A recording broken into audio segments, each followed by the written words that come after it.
Oi, boa tarde. Voltamos aqui no nosso projeto de opinião consciente, né? Hoje o tema vamos falar um pouco de alimento, né? Da comida. Esse tema foi trazido por uma amiga, né? Que ela era onívora e ela passou para o vegetarianismo e aparentemente está caminhando para o veganismo, né? Então ela está procurando o alimento de acordo com quem ela é na sociedade, quem que ela quer que a sociedade se torne, qual participação que ela quer fazer nesse mundo, né?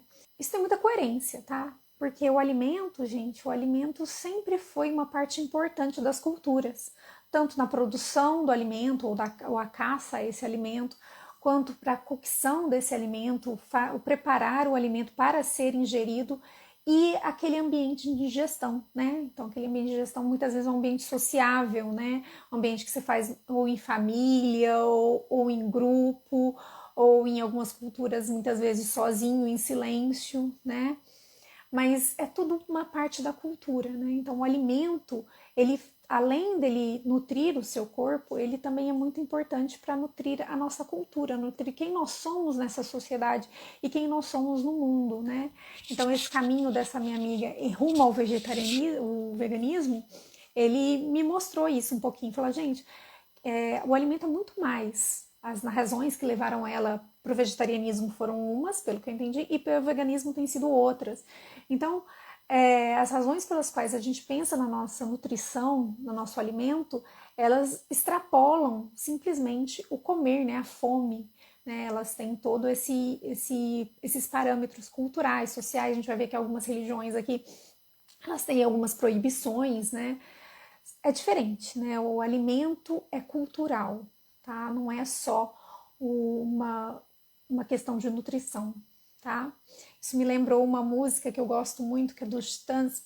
Ela começa assim, chama comida mesmo. Bebida é água, comida é pasto. Você tem sede de quê? Você tem fome de quê? E aí ele começa a falar um pouquinho do que a gente tem sede, né?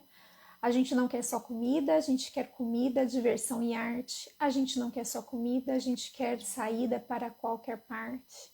A gente não quer só comida, a gente quer bebida, diversão, balé. A gente não quer só comida, a gente quer a vida como a vida quer. E segue assim, né? Quase um poema.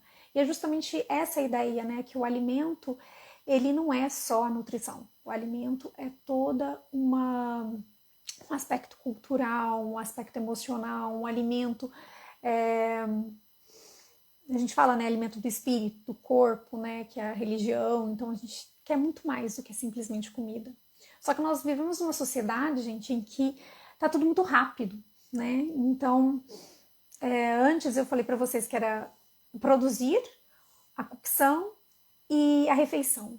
Hoje não, hoje a gente pula as outras etapas, vai direto para a refeição, para matar logo a fome, para ter tempo para fazer outras coisas. Então a gente perdeu um pouco desse aspecto cultural, né? Desse aspecto nutricional, não só nutricional físico, mas o nutricional do emocional do ser humano. E isso teve consequências gravíssimas, tá, gente? Peguei aqui um conteúdo publicitário, né, do Ministério da Saúde que fala que o cenário das doenças crônicas não transmissíveis, tá? E a maior parte delas são doenças relacionadas ao alimento. Elas são responsáveis hoje por 70% das mortes no mundo, ou seja, mais da metade das mortes no mundo são responsáveis pela alimentação errada, pelo estilo de vida errôneo, né? E no caso do Brasil, 41,8%. Isso são dados de 2022, né? Então são dados relativamente recentes. Então essas doenças da alimentação, essas doenças do estilo de vida pouco saudável, elas têm crescido muito, né? Se a gente pegar no início do século XX, as pessoas morriam de infecção, morriam de virose, morriam de doenças bacterianas, na guerra mesmo. Hoje em dia não, hoje em dia elas a gente tem uma falência muito maior devido a esse tipo de saúde sedentária, né, que a gente não tem, né. Aí eu procurei na ONU, né, como é que a gente chegaria num organismo saudável, e aí eles coloquei até um videozinho que são 12 passos para você ser saudável, né? E a primeira coisa que eles colocaram era tenha uma dieta saudável. Realmente, então, a importância do alimento, né? Ele está ali em primeiro lugar para a gente ter uma dieta saudável e evitar essas doenças crônicas não transmissíveis, que são principalmente A hipertensão, o diabetes, pressão alta, obesidade, né, que são todas doenças relacionadas com estilo de vida e com a alimentação, né? Aí eu falei, vamos ter que começar por algum lugar, né? Não dá para falar tudo sobre como ser uma pessoa saudável nesse vídeo, né? Então eu comecei procurando sobre a dieta, né? Então a gente vai falar um pouquinho sobre diferentes tipos de dieta, como que elas nascem, como que elas vêm das culturas e como que elas se adequam à nossa vida e como elas entram também na realidade que a gente quer ser inserido, né? Então, o que eu posso encontrar nas dietas, tá? Encontrei dietas que eles chamam de plant-based, né? Baseadas em plantas, e dietas meat-based, baseadas em carne, tá? Pesquisei muito, gente, a maioria dos profissionais, eles têm algumas tendências, né? Uns gostam mais de um tipo de dieta, outros gostam mais de outros, né? Principalmente uma coisa que eu vi em quase todos, a tal da dieta anti-inflamatória, né? Então, vou colocar para vocês aqui um médico que ele vai explicar que o corpo se inflama e desinflama, né? E a gente precisa ter essa regulação de inflamação no corpo, né?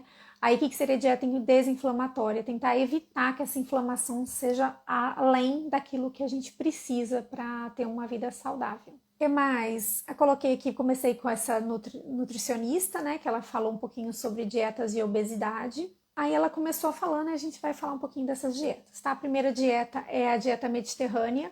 Basicamente, aqui é uma dieta natural, né? Plant-based, né? Elas não são dietas vegetarianas em sua maioria, mas elas é aquela ideia do descascar mais e desembalar menos, né? Então você comprar alimentos mais frescos, mais naturais e ter uma comida mais colorida, né? Com vários grupos alimentares, tá? Ela me levou a um documentário chamado Blue Zones, tá? As Blue Zones tem 2 lugares, são no Mediterrâneo mesmo, na Itália, acho que é Sardenha, e na Grécia, tá? Realmente as alimentações nesses lugares você vê que eles têm todo aquele processo inicial, né, tradicional de procurar produzir a própria comida, depois fazer a cocção do alimento e fazer as refeições muitas vezes em conjunto, tá? E isso é muito interessante porque nesses blue zones, teoricamente as pessoas conseguem ter mais centenários do que em outros ambientes. Tem algumas críticas, né? Coloquei aqui embaixo para vocês, né? Tanto pessoas a favor e tantas pessoas contra essas blue zones. Eu achei muito importante esse senso de participação social que o alimento traz, né? Um senso de participação cultural. A única que é vegetariana é uma comunidade chamada Loma Linda, na Califórnia. Ela não é uma comunidade tradicional como as outras. Ela foi criada há uns 40 anos atrás, mais ou menos. São adventistas que foram chamados para criar essa comunidade ali na Califórnia. E hoje eles têm, sim, um número grande de centenários, né? E eles são adventistas, né? A cultura religiosa é muito importante, e eles são veganos, tá? Outra que também tá ali, que é Okinawa, no Japão, que eles têm a ideia do Ikigai, né? Que o alimento, é igual a gente falou, o alimento seria muito mais do que só nutrição, seria uma coisa nutrição do espírito também, né? Da social. Eles já estão perdendo um pouquinho dessa longevidade, né? Então, aparentemente, eles têm uma longevidade muito mais parecida com o Japão, tá? Outro que eu coloquei aqui para vocês, gente, são os países que mais têm, como é que fala? Tem uma longevidade maior e quais são os tipos de alimento que eles têm, tá? Coloquei aqui para vocês. Não são necessariamente esses países que estão nessas blue zones, são outros, e eles têm um cardápio muito variado, né? Não tem uma homogeneidade. Mesmo nessas blue zones não tem tanto, tá? Apesar da maioria ser plant-based, tem essa Loma Linda que ninguém come carne, tem a Grécia, eles normalmente comem carne nos finais de semana, numa espécie de churrasco, uma espécie de festejo. Já os próprios os japoneses, né, que também tem uma longevidade grande, eles têm já mais alimentos industrializados, não é 100%, é muito mais natural do que industrializado, mas tem, então não tem um padrão. Acho que o principal padrão em todos é essa questão social, né? Essa questão de cuidado com o alimento. Outra dieta importante é a dieta low carb. A dieta low carb, o que é a ideia? A ideia é você reduzir os carboidratos. Por quê? Porque a energia do corpo, gente, ou ela é entregue na forma de carboidrato, ou ela é entregue na forma de lipídios, tá? Então são as duas moléculas que dão energia às nossas células. Só que pelo que eles explicaram ali, a gente tem uma quantidade limitada de formas de armazenar carboidratos. Só que as formas de armazenar lipídios são gigantescas, né? As pessoas podem guardar lipídios tanto que precisar. Então, quando a gente tem muitos carboidratos disponíveis, né? Não quer dizer que você não tenha que não ter carboidrato, mas quando você tem muitos carboidratos disponíveis, o corpo vai tender a preferir usar esses carboidratos, né? E evitar usar os lipídios. Por quê? Porque os lipídios ele consegue guardar, os carboidratos não. Tem um limite. Então, eles vão usar os carboidratos e guardar os lipídios. Então, para emagrecer, seria uma dieta bastante interessante, né? Por quê? Porque você corta os carboidratos e força o seu organismo a consumir esses lipídios que estão armazenados no seu corpo, né? Vi aqui que é uma dieta muito útil para pessoas com diabetes tipo 2, né? Diabetes tipo 2 é uma das doenças de cunho alimentar, então pessoas que tiveram uma alimentação não saudável ao longo da vida, elas têm predisposição genética, uma série de fatores ali, elas podem sim desenvolver essa diabetes. E se você tiver uma alimentação low carb, você tem chances de reduzir isso, né? Outra dieta também animal-based é a dieta cetogênica, tá? A dieta cetogênica ela é uma dieta assim que você tira ainda mais os carboidratos. Então você dá preferência mais para proteína e para lipídios, né? Então é um pouquinho mais rigorosa do que a anterior. Ela é muito boa para pessoas com diabetes tipo 1 e e ajuda também a controlar o efeito sanfona, né? Porque, por exemplo, a dieta low carb, eles falam que você ainda consome bastante carboidrato, então aquela vontadezinha de comer carboidrato, ela vem, né? Tem pão em casa, vou comer pão. Então aqui não, que você evita os carboidratos, né? E nesse evitar carboidratos, o que você consegue? Você consegue manter mais o seu emagrecimento, né? Então evitar esse sanfona. Em seguida, a gente tem também a paleolítica, né? A paleolítica, ela acho que é parecida com a cetogênica, pelo que eu entendi. A diferença é que na paleolítica você não mistura alimentos, né? Porque antigamente o que era? Você caçava, aí você comia carne. Você encontrava uma fruta e você comia a fruta. Então não tinha essa mistura de alimentos no mesmo prato, né? Então, pelo que eu entendi, da paleolítica, ela tem essa finalidade, né? Separar os tipos de alimento e o seu corpo consumir um de cada vez, como era antigamente. E por último, a gente tem também a tal da Lion Diet, né? A dieta carnívora, que o mais rigoroso dela seria carne, sal e água, né? Então, esse seria o modelo. São dietas muito conhecidas pelo Dr. Ken Berry, um médico americano. Uma vantagem desse tipo de dieta, gente, é para quem tem doenças autoimunes, tá? Essas doenças com carne e problemas gastrointestinais, muitas vezes essas dietas à base de carne, elas são melhores absorvidas, né, pela qualquer pessoa. Então, já coloquei aqui alguns relatos de pessoas que melhoraram muito depois de doenças autoimunes, depois de assumir esse tipo de dieta, né? Vamos falar que não é uma dieta fácil, porque você tem uma quantidade de alimentos muito restrita, né? Você tem uma variedade de alimentos muito restrita. Outra coisa, como as proteínas demoram para ser digeridas, a gente tem mais tempo de jejum. Dessas dietas você acaba comendo menos, tá? Depois a gente tem uma outra dieta curiosa, né? Que é a dieta do tipo sanguíneo. Coloquei aqui para vocês também referências. Um doutor que eu gosto muito de assistir, coloquei referência dele, ele falou que não gosta muito dessa dieta, né? Porque ele não gosta muito de listas de alimentos, mas ele falou que tem uma pontada dessa dieta que é muito interessante, que é de acordo com o seu tipo sanguíneo, o seu estômago, né? Ele é mais ou menos ácido. E isso ele falou que usa muito nos pacientes dele. Ele basicamente prefere dietas não inflamatórias, né? Então ele não segue essa dieta, mas ele falou que sim, que ele lembra disso, né? Lembra dessa questão da acidez estomacal quando ele fala com os pacientes dele, né? Então tem algum fundamento, alguns falam que não tem. Já conheci pessoas que emagreceram muito com essa dieta, né? Desincharam muito, principalmente, tanto aquelas que de acordo com o seu sangue, você come mais carne, mais produtos de lácteos ou mais produtos vegetais, né? E conheci pessoas que se adaptaram muito bem, mas tem esse problema, né? Ela é um livro e muitos falam que não funciona totalmente, outros falam assim, funciona.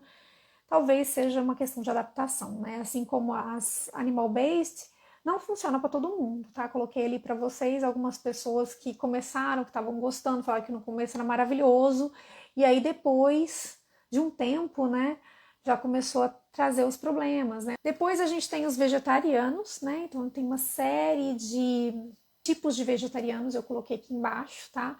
Coloquei para vocês uma entrevista dessa moça aqui.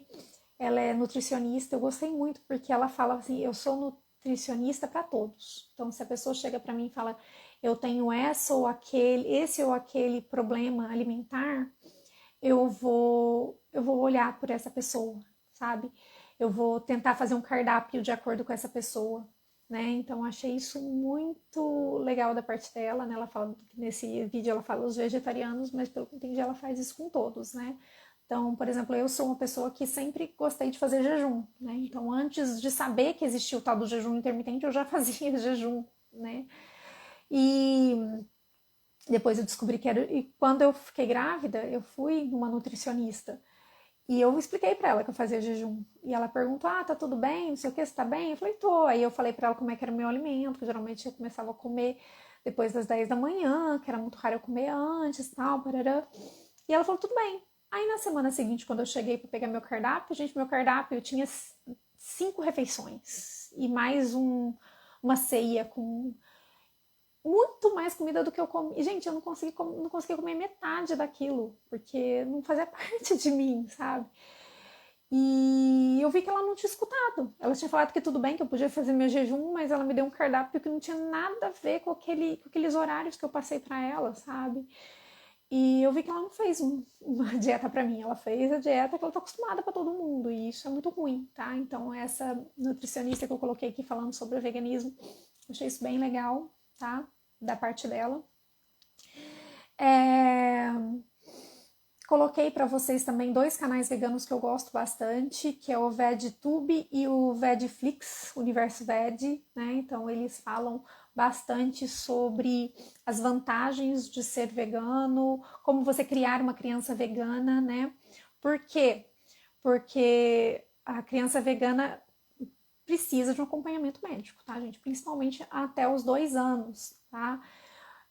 Vou colocar aqui para vocês uma reportagem de um casal norte-americano que eles tinham uma dieta, mas a dieta deles acho que era ainda mais rigorosa, era uma dieta crugívora, se eu não me engano. E aí eles só davam leite do peito e frutas e coisas cruas para os filhos. Aí o filho mais novo deles, o quarto filho, de menos de 2 anos, faleceu. E aí o casal foi preso, eles têm 40 anos de cadeia hoje por negligência, né? Porque eles achavam que estavam fazendo certo, mas eles não procuraram um nutricionista e a criança até 2 anos ela precisa de alguns cuidados, né? E aí a criança acabou morrendo de inanição. Alimentações restritivas, não só essa, tá? Qualquer uma para crianças, principalmente, é muito legal que tenha bastante acompanhamento. Pesquisei aqui sobre, muita gente fala que ser vegetariano não pode, custa caro. Coloquei aqui para vocês algumas pessoas falando que não custa tão caro assim, né? Que você pode fazer as escolhas. E coloquei para vocês também falando sobre o tipo de dieta, tá? Uma coisa interessante do vegetarianismo, que eu falei, que é o seguinte: se você tem a dieta baseada em carnes, você acaba tendo mais tempo de jejum, né? Você acaba se alimentando menos. Se você tem a dieta baseada em vegetais, você acaba tendo que comer mais, né? Então, eu coloquei até uma moça aqui que desistiu porque ela teve que comer, porque ela tinha que comer muito, ela falou que não aguentava mais comer, né, porque parece que tem que ter uma variedade maior para obter a mesma quantidade de proteína e nos alimentos. Então ela falou que cansou de ter que comer muito, né? Coloquei para vocês aqui algumas sugestões de documentários, principalmente da Netflix. A Netflix, ela fala muito sobre o vegetarianismo, o veganismo. E aí coloquei algumas pessoas que estão falando contra, né, principalmente não contra o vegetarianismo, mas contra os documentários, tá? Achei bastante interessante. Tanto os dois pontos de vista são sempre bom saber os dois pontos de vista na hora de tomar uma decisão, tá, gente? Uma coisa que eu vi em quase todos os lugares que eu pesquisei é que os vegetarianos eles consomem menos CO2, né? Por quê? Porque alimentar o boi, alimentar a carne, eu acabo emitindo mais CO2. Vou entrar mais detalhes nesses pontos mais pra frente, tá? Por quê, gente? Porque vou colocar aqui um relatório do World in Data, né? Uma figura que mostra que 73% das emissões de CO2 vem do setor de energia, tá? Então, eu acho que é muito mais fácil você convencer pessoa a pessoa a ser vegetariana do que você convencer as fábricas a pararem de funcionar e você parar de queimar carvão, né? Então, a gente vai conversar sobre isso mais adequadamente, tá? Coloquei aqui embaixo o vídeo de um PhD em climatologia, acho que em Oxford também, e ele fala, né, das vantagens do clima, né, para quando você é vegano.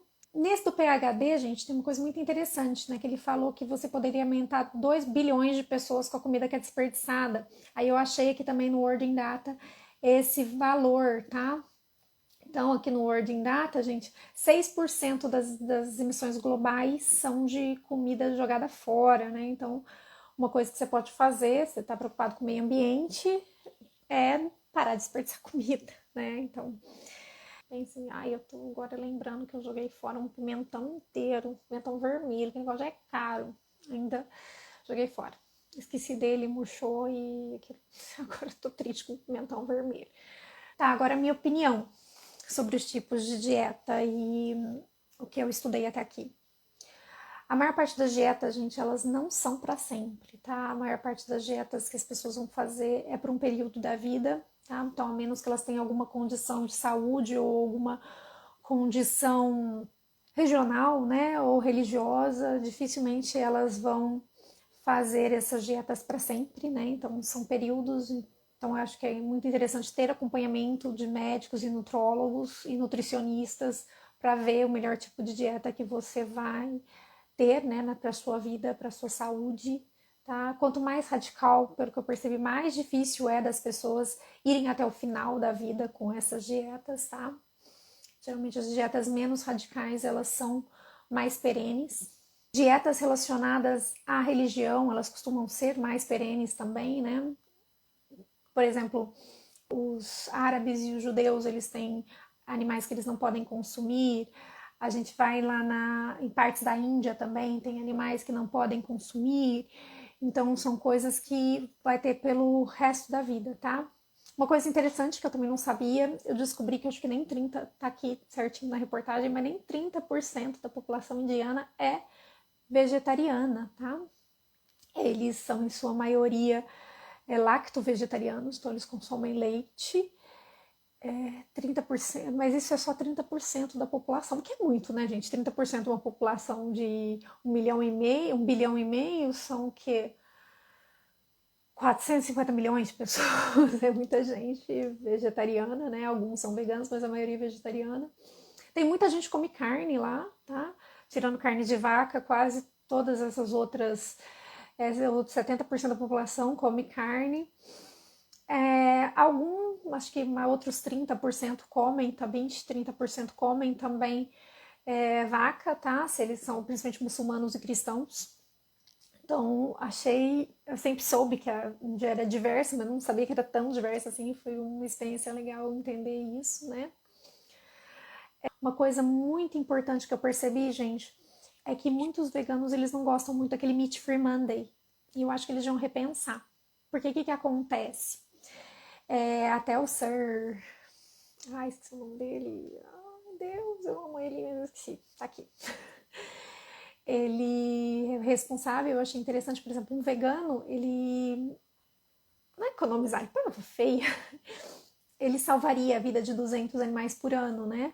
E esse Meat Free Monday, cada pessoa, ele economiza a vida de 3,5 animais por ano. Então, por exemplo, se você tiver uma comunidade de 1.000 veganos, você salvou 2.000 animais. Se você conseguir fazer que 1 milhão de pessoas faça esse Meat Free Monday, você salvou 3,5 milhões de animais, né? Então, repensem esse nariz torcido para o Meat Free Monday, que pode ser muito importante para a causa animal, tá? Outra coisa, vou colocar aqui um estudo de Oxford, que o professor falou que eles começaram a acompanhar pessoas que faziam Meat Free Monday e eles perceberam que pessoas que ficavam mais de 3 anos, 5 anos, eles tendiam a virar vegetarianos, veganos, tá? Então, para a causa de vocês, para a causa animal, né? Seria bem interessante, né? Aderir a esse Meat Free Monday. É isso, tá? O alimento, ele faz parte de nós. Eu acho que a gente tem que ter, principalmente repensar no nosso dia a dia e repensar em como a gente trata as outras pessoas quando elas não pensam como a gente, como elas não agem como a gente.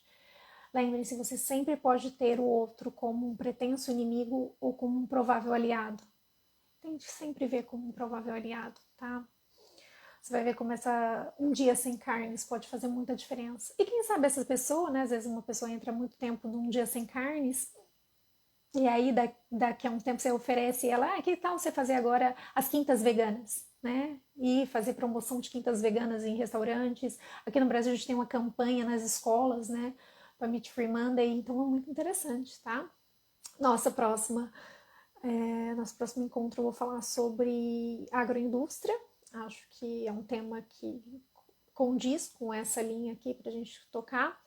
E depois a gente vai entrar nos temas de energia, né? Que tem muito tempo. 73% é da energia, né? Como a gente consome energia, não só na forma de eletricidade, tá? A gente acha que energia é só eletricidade, mas não é. Energia a energia de cocção, energia transporte, energia tudo isso, tá? Vou deixar aqui para vocês, por final, 2 videozinhos. Um de um médico que eu sigo e ele tá falando, o título é sobre veganos, mas ele fala mais sobre tolerância alimentar, né? Tolerância com o próximo, tá? Não tolerância com questão gástrica, né? E essa daqui é uma muito engraçada. E coloquei também uma do Instagram muito engraçada de uma nutricionista falando tudo que é proibido em 2024, tanto que é difícil a gente escolher a nossa alimentação hoje. E é isso. Obrigada mais uma vez. Inscreva-se no canal, comente, compartilhe se vocês gostaram do vídeo. Dê uma força aqui. Até a próxima.